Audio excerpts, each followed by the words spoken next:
भगवान जी बोले, हे लक्ष्मी, 5वें अध्याय का महात्म्य सुनो। एक पिंगल नाम का ब्राह्मण अपने धर्म से भ्रष्ट हुआ।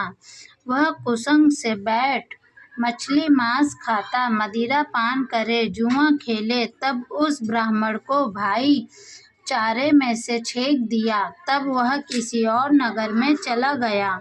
देव योग से वह पिंगल एक राजा के यहाँ नौकर हो गया। वह राजा से अन्य लोगों की चुगलियाँ किया करता था। जब बहुत दिन बीते तब वह धनवान हो गया और उसने अपना विवाह कर लिया, पर स्त्री व्यभिचारिणी आई। एक दिन उस स्त्री को बड़ी मार पड़ी। उस स्त्री ने दुखी होकर अपने पति को विष दे दिया। वह ब्राह्मण मर गया। उस ब्राह्मण ने गीध का जन्म पाया। कुछ समय बाद स्त्री भी मर गई।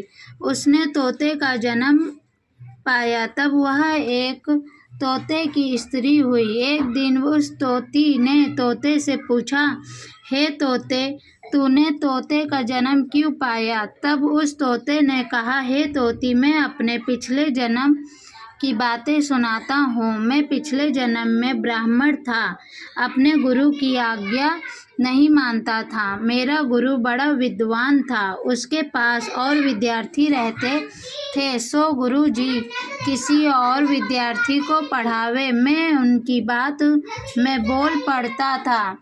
कई बार डांटा, मैं नहीं माना। मुझको गुरुजी ने शाप दिया, कहा जा तू तोते का जन्म पाएगा। इस कारण से मैंने तोते का जन्म पाया। अब तू कह किस कारण से तोती हुई? उसने कहा, मैं पिछले जन्म में ब्राह्मणी थी। जब ब्याही गई तब भर्ता की आज्ञा नहीं मानती थी। भर्ता ने मुझे मारा। एक दिन मैंने भर्ता को विष दे दिया, वह मर गया। जब मेरी देह छूटी तब मुझे नरक में गिराया। कई नरक भुगतवा कर अब मेरा तोती का जन्म हुआ। तोते ने सुनकर कहा, तू बुरी है जिसने अपने पति को विष दिया। तोती ने कहा, नरकों के दुख भोगी तो मैंने ही सहे। अब तो मैं तुझे भर्ता जानती हूँ। एक दिन वह तोती ने वन में बैठी थी, वहाँ गीध आया। तोती को उस गीध ने पहचाना। वह गीध तोती को मारने चला।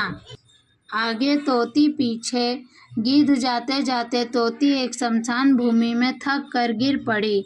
वहाँ एक साधु का दहा हुआ था।